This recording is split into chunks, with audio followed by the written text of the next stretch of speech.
کاشانۂ بصیرت ایک ایسا یوٹیوب چینل جس پر ہر قسم کی دینی کتب بالخصوص محروم بصارت افراد کے لیے آڈیو اور ویڈیو فارمیٹ میں دستیاب ہیں اور بالعموم تمام مسلمان برادران و خواہران کے لیے دستیاب ہیں۔ اس لیے آپ سے گزارش ہے کہ بیل آئیکن کو پریس کر کے ہمارے اس چینل کو ضرور سبسکرائب کیجیے تاکہ آئندہ آنے والی ہر کتاب آپ کو بر وقت ملتی رہے۔ کاشانۂ بصیرت، کاشانۂ بصیرت، کاشانۂ بصیرت، کاشانۂ بصیرت۔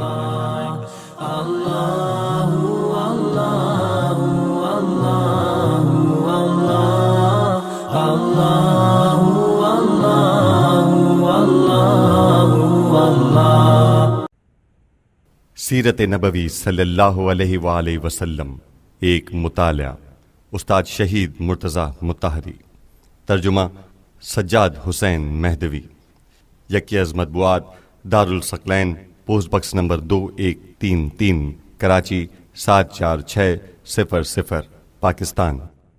انتساب: شہید مرتضیٰ مطہری کے محبوب استاد رہبر کبیر حضرت امام خمینی علیہ رحمہ کے نام۔ استاد شہید مرتضیٰ مطہری کا ایک تاثر امام خمینی کے بارے میں نے تقریباً 12 برس اس عظیم شخصیت سے حصول علم کیا ہے، پھر بھی جب میں پیرس کے حالیہ سفر کے دوران ان سے ملنے اور ان کی زیارت کے لیے گیا تو میں نے ان کی شخصیت میں کچھ ایسی چیزیں دیکھیں جنہوں نے نہ صرف مجھے حیرت زدہ کر دیا بلکہ میرے ایمان میں بھی اضافے کا باعث بنی۔ جب میں واپس آیا تو میرے دوستوں نے پوچھا، تم نے کیا دیکھا؟ میں نے جواب دیا، میں نے 4 طرح کے آمنہ یعنی ایمان دیکھے۔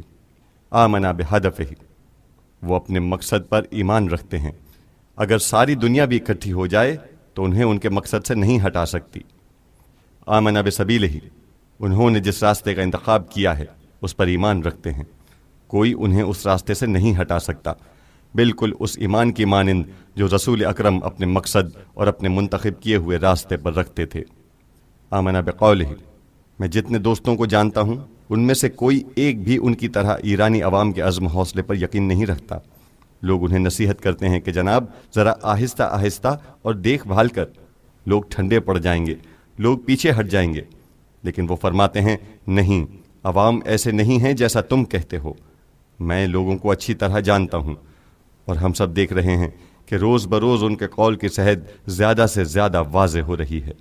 اور سب سے آخر میں اور سب سے بڑھ کر آمنہ بربہ، ایک نجی محفل میں انہوں نے مجھ سے فرمایا تھا، یہ ہم نہیں ہیں جو یہ کر رہے ہیں، میں واضح طور پر خدائی ہاتھ محسوس کر رہا ہوں۔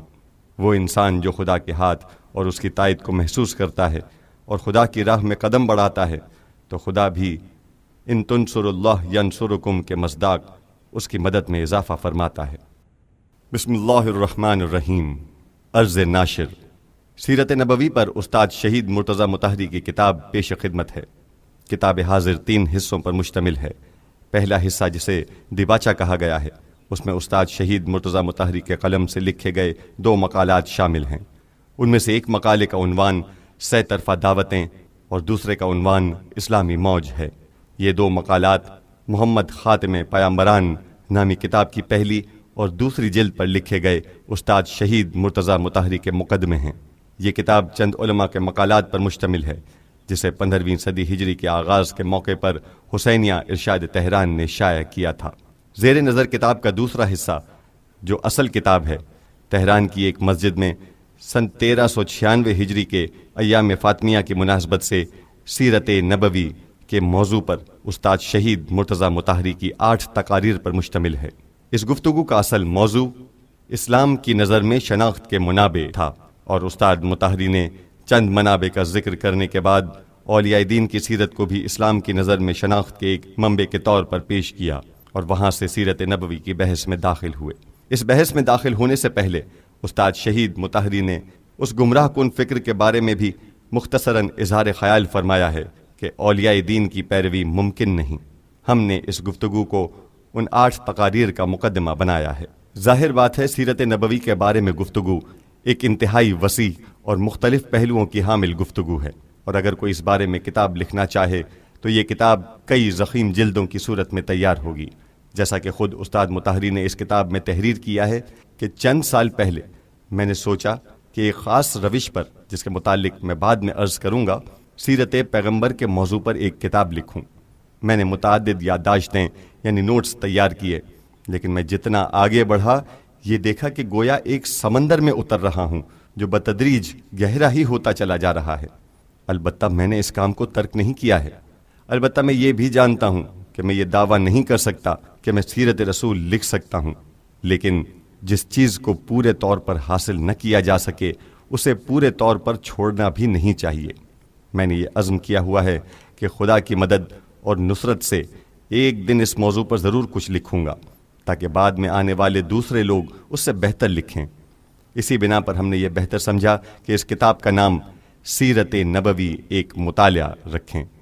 اس کتاب کا تیسرا حصہ، جسے ضمیمے کا نام دیا گیا ہے، استاد مرتضیٰ مطہری کی ایک تقریر اور پیغمبر اکرم کے 100 کلمات کے ترجمے پر مشتمل ہے۔ یہ تقریر رسول اکرم کی مختصر سوانح حیات اور آن حضرت کے چند کلمات کے تجزیے پر مشتمل ہے، جسے استاد مطہری نے 17 ربیع الاول سن 1394 ہجری کو حسینیہ ارشاد تہران میں کیا تھا۔ ان 100 کلمات کا بھی ایک قصہ ہے جس کا تذکرہ کتاب میں کیا گیا ہے۔ ہم نے کتاب کے ترجمے میں انتہائی احتیاط اور ایمانداری سے کام لیا ہے، اور نظر ثانی کے دوران جہاں ضرورت محسوس ہوئی وہاں بریکٹس لگا کر بات کو واضح انداز میں بیان کرنے کی کوشش کی ہے۔ نیز جو حاشیے نظر ثانی کے دوران لگائے گئے ہیں انہیں بھی بریکٹس کے اندر رکھا گیا ہے۔ امید ہے ہمارے ادارے سے شائع کردہ دوسری کتب کی طرح یہ کتاب بھی قارئین سے سند قبولیت حاصل کرے گی۔ دیباچہ الف سے طرفہ دعوتیں۔ دعوت یعنی کسی گروہ سے تعلق رکھنے والے ایک فرد کا دوسرے لوگوں کو کسی عقیدے اور کسی مذہب کی طرف بلانا اور انہیں اس کی طرف مائل کرنا انسانی سماج سے مخصوص مسائل ہے۔ ان دعوتوں کی تاثیر کا دائرہ طول و عرض اور گہرائی کے اعتبار سے یکساں نہیں بلکہ مختلف ہے۔ اکثر ان کی تاثیر کم اور چھوٹے پہلوؤں میں ہوتی اور ہوا کرتی ہے، اسی لیے یہ تاریخی اور سماجی اعتبار سے توجہ کے لائق اور قابل اہمیت نہیں ہوتیں۔ لیکن بعض دعوتیں ایسی ہیں جو کم از کم کسی ایک پہلو سے کافی آگے نکل گئیں۔ مثلاً یہ دعوتیں مختصر مدت ہی کے لیے صحیح لیکن ایک بڑے حلقے پر اثر انداز ہوئیں، یا کم لوگوں کے درمیان کئی صدیوں تک قائم و دائم رہیں، یا ان دعوتوں نے محدود مدت کے لیے لوگوں کی ایک مختصر جماعت پر گہرے نقوش چھوڑے۔ اس قسم کی دعوتیں اہمیت دیے جانے کے قابل، تجزیہ و تحلیل کے لائق اور بسا اوقات تحسین و تعریف کی مستحق بھی ہوتی ہیں۔ جو چیز سب سے زیادہ قابل اہمیت اور لائق توجہ ہے وہ ایسی دعوتیں ہیں جو تمام پہلوؤں میں آگے بڑھی ہوں۔ انہوں نے ایک بہت بڑے دائرے کو بھی اپنی لپیٹ میں لیا ہو، مسلسل کئی صدیوں تک انتہائی شان کے ساتھ حکومت بھی کی ہو، اور ساتھ ساتھ انسان کی روح کی گہرائیوں میں جڑ بھی پکڑ چکی ہو۔ اس قسم کی سہ طرفہ دعوتیں سلسلہ انبیاء سے مخصوص ہیں۔ کون سے ایسے فکری یا فلسفی مکتب کا سراغ لگایا جا سکتا ہے جس نے دنیا کے بڑے ادیان کی طرح کروڑوں افراد پر 30 صدیوں تک، 20 صدیوں تک، یا کم از کم 14 صدیوں تک حکومت کی ہو اور لوگوں کی روح کی گہرائیوں تک پر اثر انداز ہوا ہو؟ یہی وجہ ہے کہ انبیاء بالواسطہ یا بلا واسطہ طور پر حقیقی تاریخ ساز رہے ہیں۔ تاریخ انسان کے ہاتھ کی بنی ہے، اور انسان ہر چیز سے بڑھ کر پیغمبروں کے ہاتھ کا بنایا اور سنوارا ہوا ہے۔ اگر انسان کو جدت ترازی اور تعمیر و ترقی کا میدان فرض کر لیا جائے تو کوئی ہنرمند اور کوئی صنعتگر انبیاء کی برابری نہیں کر سکتا۔ خالق کائنات نے کائنات کو انسان کے لیے مسخر کیا ہے، انسان کو قوت ایمانی کے تابع کیا ہے، اور اس قوت کی لگام انبیاء کے ہاتھ میں دی ہے۔ ایمان کے علاوہ جو کچھ بھی ہے، خواہ وہ عقل ہو یا علم، ہنر ہو یا صنعت، قانون ہو یا کچھ اور، یہ سب انسان کی جبلی خواہشات کی تسکین اور لامحدود خواہشات کی تکمیل کے لیے اس کے ہاتھ میں آلائے کار ہیں۔ انسان ان سب کو اپنے مقاصد کے حصول اور اپنی نفسانی خواہشات کی تسکین کے لیے استعمال کرتا ہے، اور ایک اوزار یا آلائے کار کی طرح ان سے استفادہ کرتا ہے۔ صرف قوت ایمانی ہی وہ چیز ہے، وہ بھی وہ ایمان جو انبیاء پیش کرتے ہیں، جو ایک طرف تو قرآنی تعبیر کے مطابق روح کو نئی زندگی دیتی ہے، یعنی کچھ عرفہ اور انسانی اور مافوق طبعی اہداف کو پیش کرتے ہوئے نئی خواہشات وجود میں لاتی ہے، اور اس کی پیروی میں نرم جذبات اور لطیف احساسات پیدا کرتی ہے، اور آخرکار انسان کی اندرونی دنیا کو بدل کر اسے وسعت بخشتی ہے، اور دوسری طرف فطری خواہشات جبلتوں کو اعتدال میں لاتی اور انہیں کنٹرول کرتی ہے۔ ترجمہ: اے ایمان والو، اللہ اور رسول کی آواز پر لبیک کہو جب وہ تمہیں اس امر کی دعوت دیں جس میں تمہاری زندگی ہے۔ سورہ انفال آیت نمبر 24۔ انسان کی علمی اور فنی طاقت کے لیے کوئی قلعہ ناقابل تسخیر نہیں ہے سوائے ایک قلعے کے، اور وہ ہے انسانی روح اور اس کے نفس کا قلعہ۔ پہاڑ، صحرا، سمندر، خلا، زمین، آسمان، سب کی سب چیزیں انسان کی علمی اور فنی علمداری میں شامل ہیں۔ واحد مرکز جو اس کی عملداری سے باہر ہے وہی چیز ہے جو خود انسان سے نزدیک ترین ہے۔ اس قلعے کو فتح کرنا بقول مولانا روم کار عقل و ہوش نیست، شیر باطن سخرے خرگوش نیست، یعنی یہ عقل و ہوش کا کام نہیں ہے، باطن کا یہ شیر خرگوش کا تر نوالا نہیں ہے۔ اتفاق سے انسان کے آرام و سکون، امن و عدالت، آزادی و مساوات اور آخرکار انسان کی خوش بختی اور سعادت کا خطرناک ترین دشمن اسی قلعے میں چھپا اور اس کی گھات میں بیٹھا ہوا ہے۔ حدیث نبوی ہے، تمہارا سب سے بڑا دشمن وہی نفس ہے جو تمہارے دو پہلوؤں کے درمیان ہے۔ آج کا انسان اس قدر علمی کامیابیوں کے باوجود درد انگیز نعرے بلند کر رہا ہے۔ یہ کیوں نالہ کنا ہے؟ اس میں کس پہلو سے کمی اور نقص پایا جاتا ہے؟ کیا اخلاق و عادات اور آدمیت کے علاوہ کسی اور پہلو سے اس میں کوئی کمی پائی جاتی ہے؟ آج انسان علمی اور فکری اعتبار سے اس مقام پر پہنچ چکا ہے کہ اب وہ آسمانوں پر سفر کا ارادہ رکھتا ہے، اور سقراط اور افلاطون جیسے لوگ اس کی شاگردی کا اعزاز قبول کرنے کو تیار ہوں گے، لیکن روحانیت، اخلاق اور عادات و اطوار کے اعتبار سے وہ ایک شمشیر بدمست وحشی کی مانند ہونے سے زیادہ کچھ اور نہیں ہے۔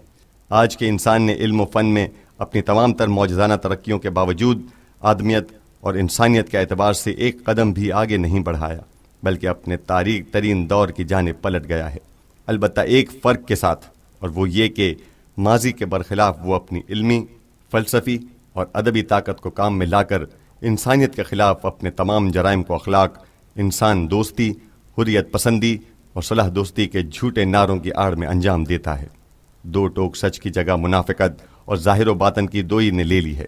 کسی اور زمانے میں عصر جدید کی طرح عدالت، آزادی، اخوت، انسان دوستی، امن، صلح، سچائی، امانت، صداقت، احسان اور خدمت کی بات نہیں کی گئی، اور اس دور کی طرح کسی اور دور میں ان امور کے برخلاف عمل بھی نہیں ہوا۔ اور یوں آج کا انسان اللہ تعالیٰ کے اس قول کے مصداق بن گیا ہے کہ انسانوں میں ایسے لوگ بھی ہیں دنیاوی زندگی کی مصلحتوں کے بارے میں جن کی باتیں تمہیں متعجب کرتی اور بھلی محسوس ہوتی ہیں، اور جو اپنے دل کی باتوں پر خدا کو گواہ بناتے ہیں حالانکہ وہ سخت ترین دشمن ہیں، اور جب وہ تمہارے پاس سے اٹھ کر جاتے ہیں تو زمین میں فساد پھیلانے کی کوشش کرتے ہیں اور کھیتیوں اور نسلوں کو برباد کرتے ہیں۔ سورہ بقرہ آیت نمبر 204 205۔ آج کی دنیا میں ایک طرف تو انسان دوستی کے کان پھاڑ دینے والے دعوے سنائی دے رہے ہیں، اور دوسری طرف قوم پرستی جو خود نفرت کی ایک قسم ہے سے پیدا ہونے والے تعصبات، خود پسندیاں، قساوتیں اور آتش افروزیاں روز بروز زیادہ سے زیادہ ہو رہی ہیں۔ یہ ان تناقضات میں سے ایک تناقض ہے جن میں آج کے انسان کی منطق مبتلا ہے۔ کیا اس سے زیادہ بے بنیاد بات اور اس سے بڑھ کر بےہدہ دعوت کوئی اور ہو سکتی ہے کہ ایک طرف تو ہم مذہب کو جو انسانی اقدار کی واحد بنیاد ہے پس پشت ڈال دیں، اور دوسری طرف انسانیت اور اخلاق کا دم بھریں اور لفاظی کے زور پر اور خالی خلی واعظ و نصیحت کے بل پر انسان کی طبیعت کو تبدیل کرنا چاہیں؟ یہ عمل بغیر ضمانت اور بغیر سیکیورٹی کے نوٹ چھاپنے کی مانند ہے۔ ایسا نہیں ہے کہ اس صدی کا انسان ان نقائص اور کمزوریوں کو محسوس نہیں کر رہا یا ان کے حل کی فکر میں نہیں ہے، نہیں، وہ اپنے پورے وجود کے ساتھ انہیں محسوس کر رہا ہے۔ یہ تمطراق کے ساتھ پیش کیے جانے والے فلسفے، یہ عظیم بین الاقوامی ادارے اور حقوق انسانی کے بلند و بالا اعلامیے نقائص اور کمزوریوں کے اس احساس کے سوا اور کس چیز کا نتیجہ ہیں؟ لیکن بدقسمتی سے بلی کے گلے میں گھنٹی کون باندھے کا وہی مشہور تجربہ ایک بار پھر دہرایا جا رہا ہے۔ خرابی وہی پرانی خرابی اور مشکل وہی قدیم مشکل ہے، اور وہ ہے اجراء و نفاذ کرنے والی قوت کا فقدان۔ یہ فلسفے، یہ ادارے، یہ اعلامیے اور یہ قراردادیں محروم انسانوں کو کوئی فائدہ نہیں پہنچا سکے، بلکہ ان کا الٹا نتیجہ برآمد ہوا ہے، اور جو رسی انسان کو کنویں سے نکالنے کے لیے ڈالی گئی تھی وہ پھندا بن کر اس کے گلے میں پڑ گئی ہے، اور یہ پھندا روز بروز تنگ سے تنگ ہوتا چلا جا رہا ہے۔ حقیقت یہ ہے کہ نظام خلقت میں جس چیز کو دوسری چیز کا محکوم خلق کیا گیا ہے اسے فلسفے، اعلامیے، مقالے اور تقریر کے ذریعے اس چیز پر حاکم نہیں بنایا جا سکتا۔ علم، فکر اور فلسفہ دنیا کی طبیعت یعنی نیچر پر تو حاکم ہے، لیکن انسانی طبیعت کا محکوم ہے۔ انسانی حقوق جب تک صرف ایک فلسفے کی شکل میں رہیں گے، تب انسانی طبیعت کے لیے ان کی حیثیت ایک اعلی کار کی سی رہے گی۔ آج ہم ایک ایسی دنیا میں زندگی گزار رہے ہیں جس میں انسانی طبیعت کی محکوم چیزوں نے بہت فروغ حاصل کر لیا ہے اور وہ بہت مستحکم ہو گئی ہیں، لیکن جو چیز اس کی طبیعت پر حاکم ہے وہ کمزور رہ گئی ہے، یا اس نے کم از کم ان دوسری چیزوں کے برابر ترقی حاصل نہیں کی ہے۔ چنانچہ انسانی طبیعت کے محکوم مسائل میں اس قدر ترقیوں کا نتیجہ یہ برآمد ہوا ہے کہ جو شخص جس راہ پر چل رہا اور جس مقصود کا طالب ہے اس پر تیز رفتاری اور قوت کے ساتھ رواں دواں ہے، لیکن اس کی خواہشات کی نوعیت، زندگی اور زندگی کے مقصد کے بارے میں اس کے انداز فکر اور اس کے جذبات اور رجحانات اور لطیف احساسات اور آخرکار ان مسائل میں انسان کی طبیعت پر حاکم ہیں۔ کوئی معمولی سی تبدیلی بھی واقع نہیں ہوئی ہے۔ انسان نے حتی الامکان اپنے ارد گرد کے ماحول کو تبدیل کیا ہے، لیکن اپنے آپ کو اور اپنے انداز فکر کو اور اپنے جذبات اور رجحانات کو تبدیل نہیں کر سکا یا نہیں کرنا چاہتا۔ آج کے انسان کی مشکلات کی جڑ اسی جگہ تلاش کرنی چاہیے، جیسا کہ انسان کو دین، روحانیت، ایمان اور نبی کی ضرورت کی بنیادوں کو بھی اسی مقام پر تلاش کرنا چاہیے۔ عظیم اسلامی مصلح اور مفکر اقبال کہتے ہیں، انسانیت کو آج 3 چیزوں کی ضرورت ہے: دنیا کی روحانی تعبیر، فرد کی انفرادی آزادی، اور یہ صرف سیاسی اور اجتماعی آزادیاں کافی نہیں ہیں، اور دنیا پر اثر انداز ہونے والا ایسا بنیادی اصول جو روحانی بنیاد پر انسانی سوسائٹی کے تکامل کی توجیح کرے۔ وہ مزید کہتے ہیں، اس میں شک نہیں کہ جدید یورپ نے نظریاتی اور مثالی سسٹم بنائے ہیں، لیکن تجربہ بتاتا ہے کہ جو حقیقت صرف اور صرف عقل محض کے راستے حاصل کی جائے اس میں زندہ اعتقاد کی حرارت نہیں ہو سکتی، جو صرف ذاتی الہام سے حاصل ہوتی ہے۔ یہی وجہ ہے کہ عقل محض نے نوع بشر پر کوئی اثر نہیں ڈالا، جبکہ دین ہمیشہ لوگوں کی ترقی اور انسانی معاشروں میں تبدیلی کا باعث رہا ہے۔ یورپ کی مثال گری ہرگز اس کی زندگی میں ایک زندہ عامل کی حیثیت حاصل نہیں کر سکی ہے، اور اس کا نتیجہ ایک حیران پریشان میں کی صورت میں سامنے آیا ہے، جو ایک دوسرے کے ساتھ ناہم آہنگ جمہوریتوں کے درمیان اپنی تلاش میں ہے کہ جن کا واحد کام مالداروں کے لیے غریبوں سے استفادہ کرنا ہے۔ آج کا یورپ انسانیت کے اخلاق کی ترقی میں سب سے بڑی رکاوٹ ہے۔ حوالہ احیاء فکر دینی در اسلام، صفحہ 203-204۔ اگر ہندوستان کا مرحوم وزیر اعظم نہرو ایک مدت تک لادینیت میں زندگی بسر کرنے کے بعد اپنی عمر کے آخری حصے میں خدا کی تلاش پر آمادہ ہوتا ہے اور اس بات کا معتقد ہو جاتا ہے کہ وہ جدید تمدن جو آج رواج پا رہا ہے اس کے معنوی خلا کے مقابلے میں ہمیں کل سے زیادہ روحانی اور معنوی جوابات تلاش کرنے کی ضرورت ہے، اس کی وجہ یہ ہے کہ وہ انسان کی آج کی مشکلات کی اصل جڑ کو سمجھ چکا ہے، اور اس نے یہ بات جان لی ہے کہ آج کے انسان کو کسی بھی دوسرے دور سے زیادہ روحانی اور معنوی آزادی کی ضرورت ہے، اور اس ضرورت کو انسان کے انداز فکر اور اس کے تصور کائنات، جس کے تحت وہ اس کائنات اور زندگی کو بامقصد سمجھے، عبث اور فضول نہیں، میں بنیادی تبدیلی لائے بغیر پورا نہیں کیا جا سکتا۔ اور اگر ہم برنارڈ شاہ کو دیکھتے ہیں جو کہتا ہے کہ میں یہ پیش گوئی کرتا ہوں، اور ابھی سے اس کے آثار بھی نظر آنے لگے ہیں کہ محمد کا دین مستقبل کے یورپ کے لیے قابل قبول ہو جائے گا۔ میرے خیال میں اگر ان جیسا کوئی انسان جدید دنیا کا فرما روا ہو جائے تو وہ دنیا کے مسائل اور مشکلات کے حل میں اس طرح کامیاب ہوگا کہ صلح اور سعادت کے سلسلے میں انسان کی تمنا پوری ہو جائے گی۔ تو یہ اس لیے ہے کہ وہ یہ محسوس کرتا ہے کہ دنیا کی روحانی تفسیر اور لوگوں کی روحانی آزادی کی ضرورت کے علاوہ عالمی تاثیر رکھنے والا ایسا بنیادی اصول بھی درکار ہے جو انسانی معاشرے کے کمال کی روحانی بنیاد پر توجیہ کرے، اور بقول اقبال ایسی وحی پر مبنی ہو جو زندگی کی اندرونی ترین گہرائی سے بیان ہوئی ہو اور اس کی شکل کے ظاہر کو باطنی رنگ دے۔ قرآن کریم اپنی دلنشین اور خوبصورت آیات میں 3 چیزوں کو انسان کی شدید ترین ضروریات شمار کرتا ہے۔ پہلی، اللہ پر ایمان، اس بات پر ایمان کہ دنیا کا ایک مالک ہے جس کا نام خدا ہے، بالفاظ دیگر دنیا کی روحانی تفسیر۔ دوسرا، رسول اور اس کی رسالت پر ایمان، یعنی ایسی آزادی بخش اور جاندار تعلیمات پر ایمان جو معاشرے کے کمال کی روحانی بنیاد پر تفسیر کرے اور ظاہری زندگی کو معنوی رنگ دے۔ تیسرا، خدا کی راہ میں جان و مال سے جہاد، یعنی معنوی آزادی اور آزادگی۔ ترجمہ: اللہ اور اس کے رسول پر ایمان لے آؤ اور راہ خدا میں اپنے جان و مال سے جہاد کرو۔ سورہ صف آیت نمبر 11۔ ان ضروریات سے زیادہ واضح کوئی اور ضرورت نہیں مل سکے گی۔ مختلف مکاتب، مسالک، ادیان اور مذاہب کے درمیان صرف اسلام ہے جو ان تینوں ضروریات کا جواب دینے کی صلاحیت رکھتا ہے۔ اسلام کے ظہور کو 1400 سال گزر جانے کے باوجود آج بھی دنیا اسی قدر اس کی محتاج ہے جتنی روز اول تھی۔ جس دن ان ضروریات کا احساس عام ہو جائے گا، اور وہ دن دور نہیں، اس دن انسان کے پاس اپنے آپ کو اسلام کی آغوش میں ڈال دینے کے سوا کوئی اور چارہ نہ ہوگا۔ آج تمام مذاہب سے ایک قسم کی دوری واضح طور پر دکھائی دیتی ہے۔ اسلام بھی اپنے اندر ایک قسم کے بحران سے دوچار ہے۔ حقیقت یہ ہے کہ اسلام اس حوالے سے کلیسا کی غلطیوں کو بھگت رہا ہے۔ یورپ کی نشاط ثانیہ کے دور میں کلیسا نے سائنس اور تمدن کے خلاف جس غلط رد عمل کا مظاہرہ کیا، اس نے عمومی طور پر مذہب کی حیثیت پر کاری ضرب لگائی، اور سطحی افکار رکھنے والے لوگ یہ سمجھنے لگے کہ علم و دانش کی مخالفت دین و مذہب کی خاصیت ہے۔ یہ رائے زیادہ عرصے قائم نہیں رہے گی۔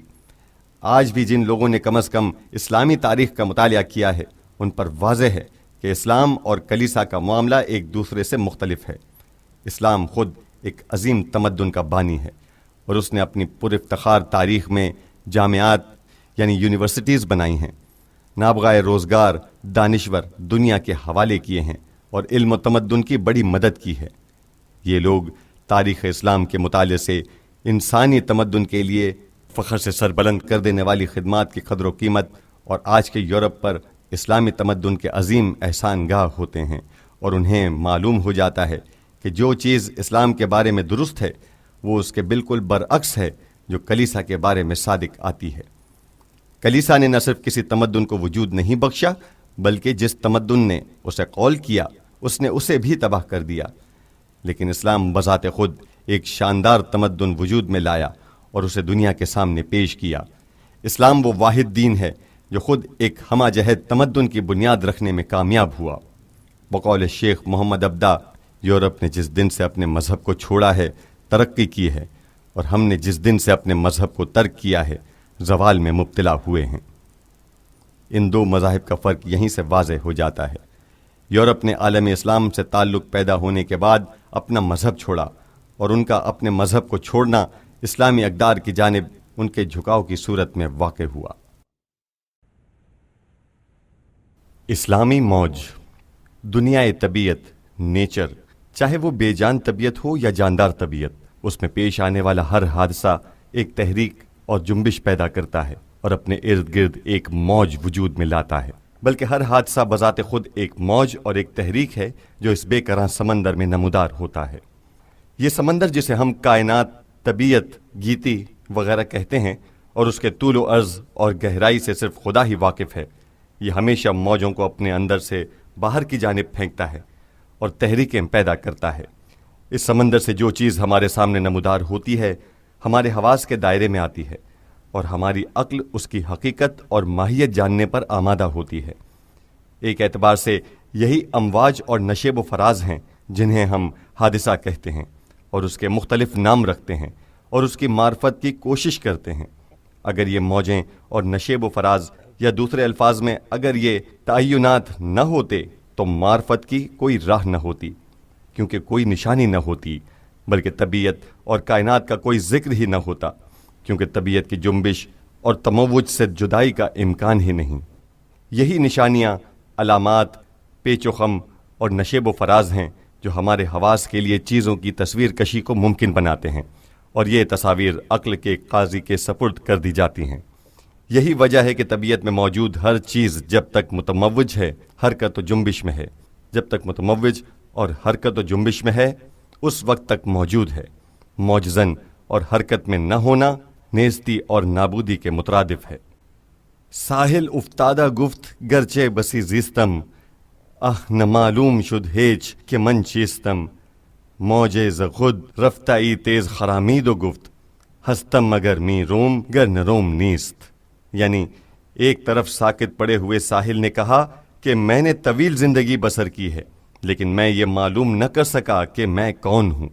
از خود رفتہ موج نے تیز تیز چلتے ہوئے کہا اگر میں موجزن رہوں تو ہوں اور اگر ساکت ہو جاؤں تو نہیں ہوں۔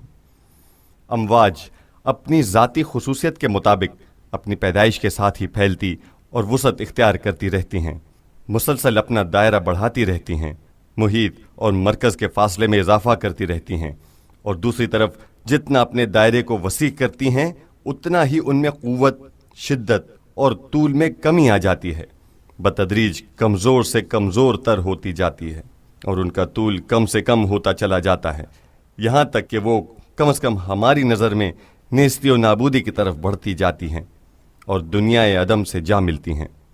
موجوں کا ایک دوسرے سے ٹکراؤ ان میں موجود کمزور موج کے بے اثر ہونے کا سبب بنتا ہے۔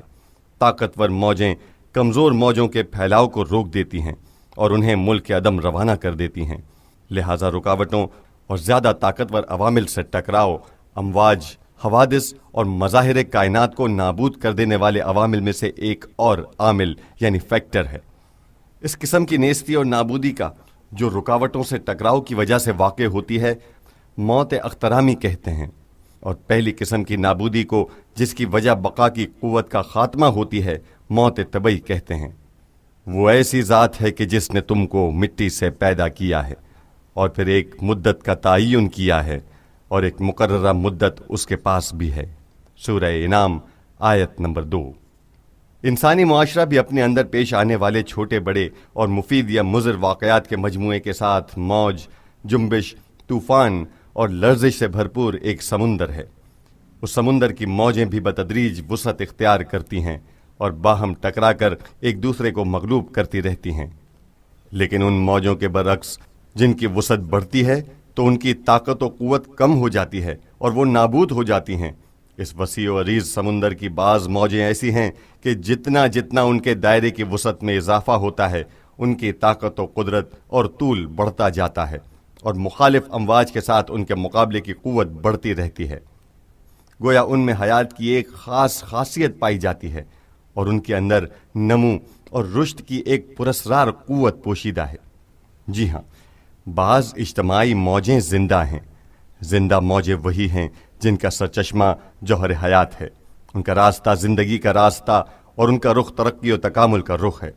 بعض فکری، علمی، اخلاقی اور ہنری یعنی آرٹسٹک تحریکیں اس لیے زندہ جاوید رہ جاتی ہیں کہ خود زندہ ہیں اور زندگی کی پراسرار طاقت کی حامل ہیں۔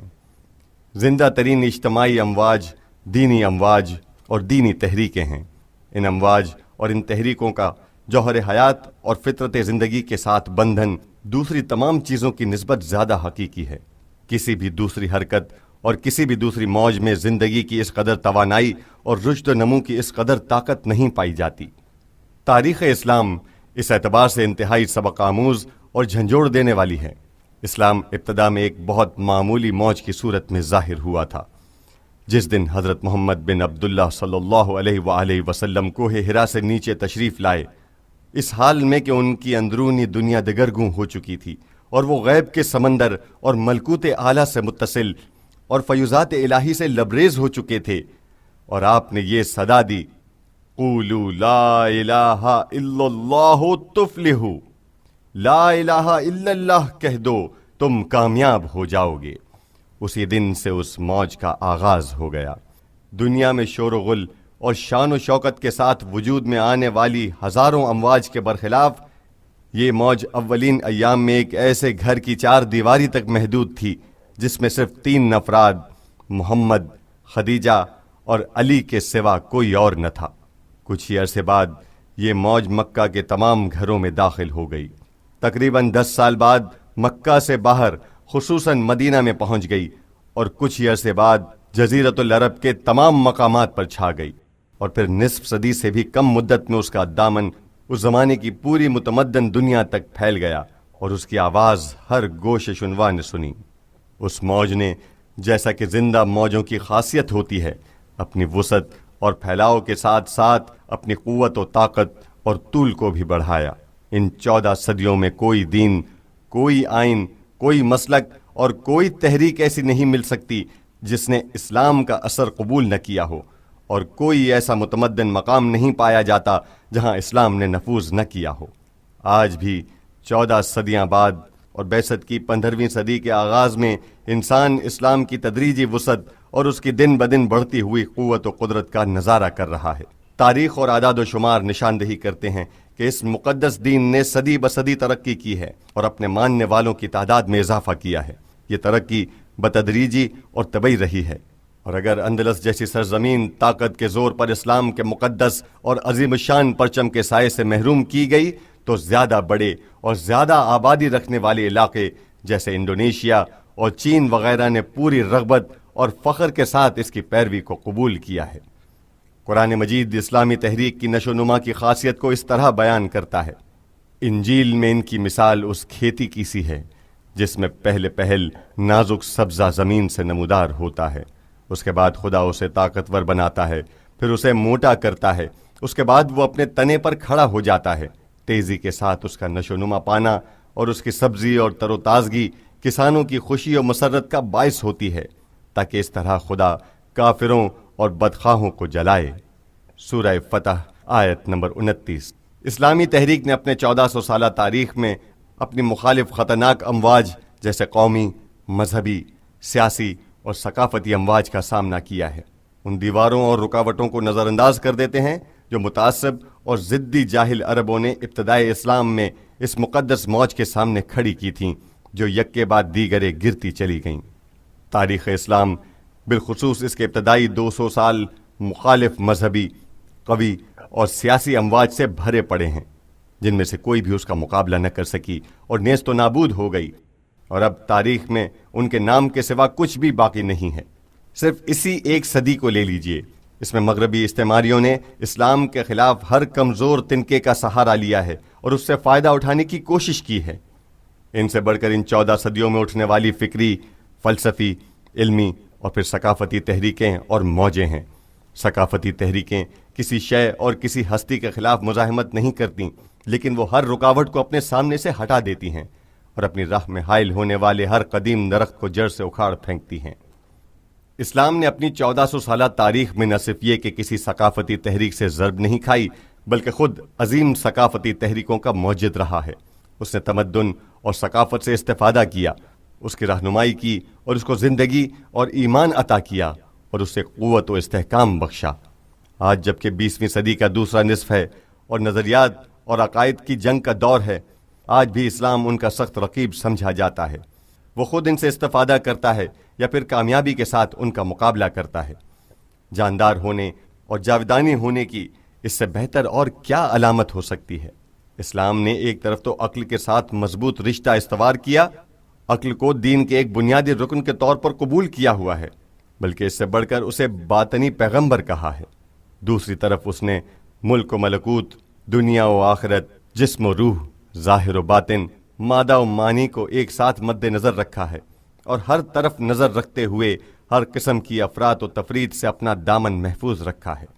اس سے بڑھ کر اپنے مکمل پروگرام کو اہل قیادت اور لائق نفاذ کرنے والوں کے ذریعے دنیا کے سامنے پیش کیا ہے۔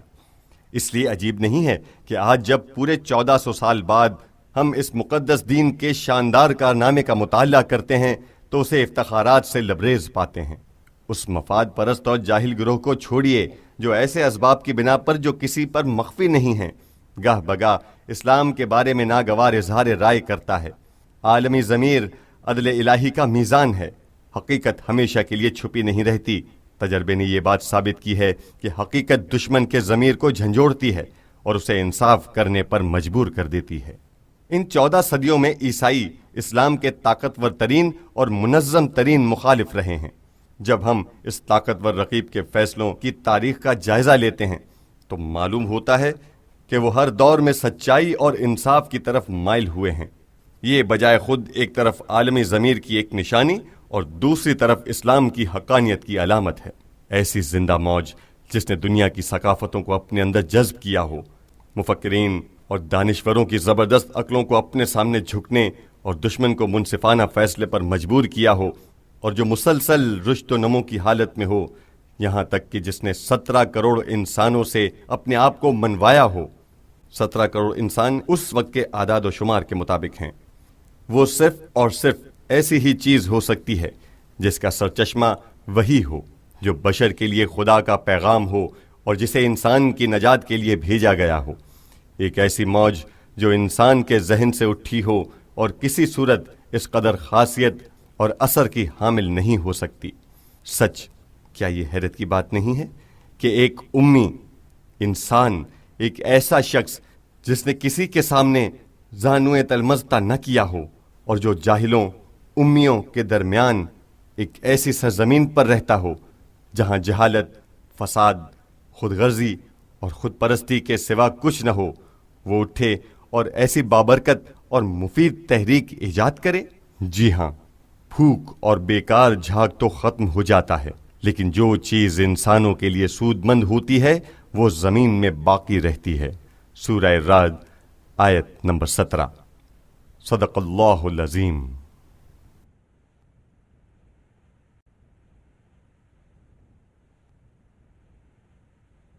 مقدمہ۔ اسلام کی نظر میں اولیاء الہی اور نبی اکرم صلی اللہ علیہ وآلہ وسلم سے لے کر ائمہ اطہار علیہم السلام تک پیشوان اسلام بالفاظ دیگر معصومین کی سیرت شناخت کا ایک ذریعہ ہے۔ اپنے مقام پر ان کا کلام، ان کی شخصیت یعنی ان کی سیرت اور روش شناخت کا ایک سرچشمہ ہے۔ سیرت النبی اور اسی طرح سیرت ائمہ ہمارے لیے ایک منبع درس ہیں، ان دونوں میں کوئی فرق نہیں۔ تم میں سے اس کے لیے رسول کی زندگی میں بہترین نمونہ عمل ہے جو شخص بھی اللہ اور آخرت سے امید وابستہ کیے ہوئے ہے اور اللہ کو بہت کثرت سے یاد کرتا ہے۔ سورہ احزاب آیت نمبر 21۔ یہ بات کہ سیرت النبی سے کیا مراد ہے اور یہ کس صورت سے ہمارے لیے شناخت کا ایک منبع ہے، اس بات کی وضاحت ہم بعد میں کریں گے۔ یہاں ہم صرف ایک نقطہ عرض کر رہے ہیں۔ ہم نے جو ظلم قرآن کریم کے ساتھ کیا ہے وہی ظلم پیغمبر اسلام صلی اللہ علیہ وآلہ وسلم اور ائمہ طاہرین علیہ السلام کی سیرت کے ساتھ بھی روا رکھا ہے۔ جب کہا جاتا ہے کہ نبی اکرم صلی اللہ علیہ وآلہ وسلم ایسے تھے تو ہم کہتے ہیں کہ وہ تو پیغمبر تھے، یا جب کہا جاتا ہے کہ حضرت علی علیہ السلام ایسے تھے تو ہم کہتے ہیں کہ وہ تو علی تھے۔ تم علی سے ہمارا موازنہ کرتے ہو، نبی اکرم سے ہمارا تقابل کرتے ہو، امام جعفر صادق سے ہمارا مقابلہ کرتے ہو۔ وہ تو ایک دوسری آب و خاک، ایک دوسرے شہر و دیار سے تعلق رکھتے ہیں۔ ان کا خمیر کسی اور جہاں سے ہے، اور چونکہ ان کا خمیر کسی اور جہاں سے متعلق ہے اس لیے ہمارا ان سے کوئی ربط نہیں بن سکتا۔ کار پاکان را قیاس از خود مگیر، نیک لوگوں کے عمل کا اپنی ذات سے قیاس نہ کرو۔ کبھی کبھی ایک قوم کے لیے ایک مصرع طاعون کی وبا سے 100 گنا زیادہ نقصان دہ ہوتا ہے۔ دنیا کے ایسے گمراہ کن مصروں میں سے ایک یہ ہے کہ کار پاکان را قیاس از خود مگیر، البتہ شاعر کے نزدیک اس مصرے کے معنی کچھ اور ہیں اور ہمارے درمیان اس کے کچھ اور معنی رائج ہیں۔ ہم کہنا چاہتے ہیں کہ اپنے کاموں کا پاک لوگوں کے کاموں سے قیاس نہ کرو۔ اسے ہم ان الفاظ میں ادا کرتے ہیں کہ کار پاکان را قیاس از خود مگیر۔ یہ مولانا روم کا شعر ہے جو ایک داستان کے درمیان آیا ہے، اور وہ داستان کچھ اور کہہ رہی ہے، اور جو ایک فرضی داستان ہے۔ وہ کہتے ہیں کہ ایک پرچون فروش کے پاس ایک طوطا تھا۔ یہ طوطا بولتا تھا اور اس کے ساتھ باتیں کیا کرتا تھا۔ دکاندار اس سے کبھی کبھار ایک ملازم کا کام بھی لے لیا کرتا تھا۔ کبھی کبھی کسی کے وہاں آنے پر وہ شور و غل کیا کرتا تھا یا کوئی بات کہہ دیا کرتا تھا یا بعد میں کچھ کہتا۔ دکاندار اس سے خوش تھا۔ ایک دن بیچارہ یہ طوطا شاید ایک ڈبے سے دوسرے ڈبے کی طرف اڑ رہا تھا یا شاید ایک مرتبان سے دوسرے مرتبان کی طرف جا رہا تھا کہ روغن بادام کا ایک مرتبان الٹ گیا۔ مزید یہ کہ یہ تیل دوسری چیزوں پر بھی گرا اور کئی چیزیں ضائع ہو گئیں اور دکاندار کو ایک بڑا نقصان ہو گیا۔ باوجود یہ کہ دکاندار طوطے سے بہت محبت کرتا تھا، لیکن اس روز اس نے طوطے کو پیٹ ڈالا۔ تیرا ستیہ ناس، تو نے یہ کیا کر دیا؟ اس نے طوطے کی ایسی پٹائی کی کہ اس کے سر کے بال جھڑ گئے۔ اس کے بعد سے طوطے نے خاموشی اختیار کر لی اور ایک لفظ بھی نہیں بولا۔ دکاندار کو اپنی حرکت پر پشیمانی ہوئی۔ میں نے کتنا برا کیا، اپنے خوش ہاں پیارے طوطے کے ساتھ میں نے یہ کیا کر دیا؟ اس نے سب کچھ کر دیکھا، اسے مزیدار کھانے دیے، پیار کیا، لیکن طوطا اس کے سامنے بول کے نہ دیا۔ اسی طرح ایک مدت گزر گئی۔ ایک دن ایک گنجا آدمی کوئی چیز خریدنے دکان پر آیا. طوطے نے اسے دیکھا کہ اس کا سر گنجا ہے. جیسے ہی اس کے گنجے سر کو دیکھا فوراً بول اٹھا اور کہا, کیا تم نے بھی روغن بادام گرایا تھا جو تمہارا سر بھی گنجا ہو گیا؟ طوطا دوبارہ بولنے لگا. مولانا یہاں ایک بات کہتے ہیں اور اس کے بعد بزرگوں کو اپنی ہی طرح سمجھنے والے لوگوں پر اعتراض کرتے ہیں. یہاں طوطے نے اپنے آپ کو ایک معیار بنا لیا تھا اور پھر اس گنجے کا اپنے آپ سے موازنہ کیا تھا, یعنی گنجے کو اپنے جیسا سمجھ لیا تھا. مولانا کہتے ہیں کہ ایسا نہ کرو, بزرگوں کو اپنے جیسا نہ سمجھو. یہ بات اپنی جگہ درست ہے. یہ بہت بڑی غلطی ہے کہ ایک انسان جو اپنے آپ میں بعض جذبات موجود پاتا ہے وہ دوسروں کو بھی ایسا ہی سمجھنے لگتا ہے. مثلا ایک شخص جو ایک نماز بھی حضور قلب کے ساتھ نہیں پڑھ سکتا, وہ کہتا ہے, ارے صاحب دوسرے بھی ایسے ہی ہیں, کیا کوئی حضور قلب کے ساتھ نماز پڑھ سکتا ہے؟ یعنی وہ اپنے آپ کو دوسروں کا معیار بنا لیتا ہے. یہ غلط ہے. ہمیں دوسروں کو اپنی طرح نہیں سمجھنا چاہیے. کار پاکان را قیاس از خود مگیر, یعنی اپنے آپ کو نیک لوگوں کے لیے معیار قرار نہ دو. یہ بات بالکل صحیح ہے. لیکن ہم اکثر یہ شعر پڑھتے ہیں اور کہتے ہیں, دوسروں کو اپنا معیار نہ بناؤ. یعنی یہ تم کیا سوچنے لگے ہو کہ میں نبی اکرم جیسا بن جاؤں, یعنی نبی کی پیروی کروں, علی کی مانند اور اس کا پیرو بن جاؤں؟ اسی لیے ہم کہتے ہیں کہ یہ شعر ہمارے درمیان گمراہ کن ہو گیا ہے. جیسا کہ ہم نے قرآن کو اٹھا کر بلند طاق پر رکھ دیا ہے, اسی طرح ہم نے سیرت انبیاء, اولیاء اور خاص طور پر سیرت النبی اور سیرت معصومین کو بھی اٹھا کر اونچے طاقوں کی زینت بنا دیا ہے. ہم کہنے لگے ہیں کہ وہ تو نبی ہیں, جناب فاطمہ بھی جناب فاطمہ ہیں, امیر المومنین تو امیر المومنین ہیں, امام حسین تو امام حسین ہیں. اس کا نتیجہ یہ نکلا ہے کہ اگر طویل عرصے تک بھی ہمارے سامنے تاریخ پیغمبر بیان کی جائے تب بھی ہمارے لیے سبق آموز نہیں ہوگی. اور بالکل ایسا ہی ہوگا جیسے یہ کہا جائے کہ فرشتوں نے عالم بالا میں یہ کام کیا ہے. ٹھیک ہے, فرشتوں نے کیا ہے, ہمارا اس سے کیا تعلق؟ اگر ایک مدت تک ہمارے سامنے حضرت علی علیہ السلام کے بارے میں بات کی جاتی رہے تب بھی ہمارے کانوں پر جوں تک نہ رینگے گی. ہم یہی کہیں گے کہ علی تو ہمارے لیے معیار نہیں بن سکتے. ایک عرصے تک ہمارے سامنے حضرت امام حسین علیہ السلام کی باتیں کرتے رہیں لیکن ہم پر کوئی اثر نہیں ہوگا اور ہم امام حسین کی راہ پر ایک قدم بھی نہیں بڑھائیں گے, کیونکہ کار پاکان را قیاس از خود مگیر, یعنی شناخت کا یہ سرچشمہ بھی ہم سے چھین لیا گیا ہے.